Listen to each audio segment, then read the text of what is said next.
It was almost 12 hours ago, three agreements were signed among the UAE, Bahrain, Israel, and the US. First, a peace agreement between the UAE and Israel, the second agreement between Bahrain and Israel, and the third agreement with the US on one side and Israel, Bahrain, and the UAE on the other side. And this third agreement was called Abraham Accords. Basically, peace treaties, viewers, and we have been hearing of these agreements for past few days. Now, who is the real beneficiary of these agreements, viewers? Will Benjamin Netanyahu, who is facing a corruption trial at home and protests in front of his residence, will he get something out of these agreements or not? And is there anything for the UAE and Bahrain in these agreements as well? Or Trump is the sole beneficiary of these agreements? Well, viewers, Benjamin Netanyahu, Israeli Prime Minister, he is facing corruption trial at home. People are protesting.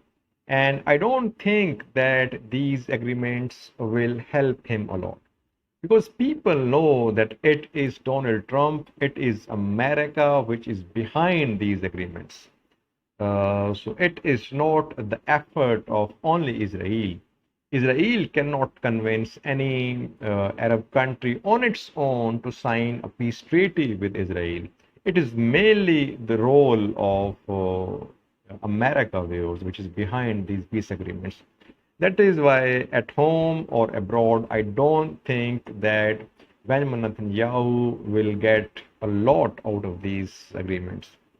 Secondly, viewers, UAE and Bahrain.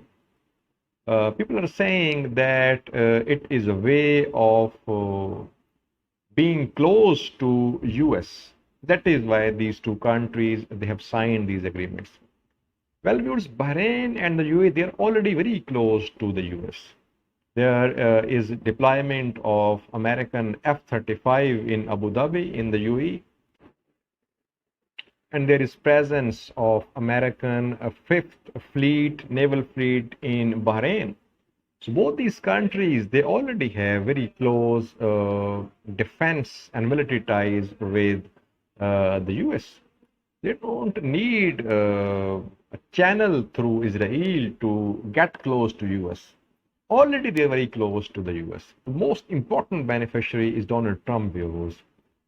Just 2 months to go before presidential elections in America, and we know that Joe Biden is leading, viewers, there. So Donald Trump is in need of some sort of boost to his presidential campaign, and these two agreements, it can help him a lot, because foreign policy, it does matter in American elections, presidential elections. That is why I think, viewers, that Donald Trump, he will be strengthened in his presidential campaign, and these two agreements, these three agreements will support him a lot. And lastly, viewers, the main concern for the UAE and Bahrain is to counter the rising influence of Iran and Turkey. Non-Arab divisions, which have been these divisions have been there in the Middle East for ages, viewers, but now these divisions are deepening. So the main concern for the UAE and Bahrain is to form some sort of alliance against the rising influence of Turkey and Iran. Let's see, viewers, what happens. But so far, in short term, America, especially Donald Trump, is the sole and main beneficiary of these agreements.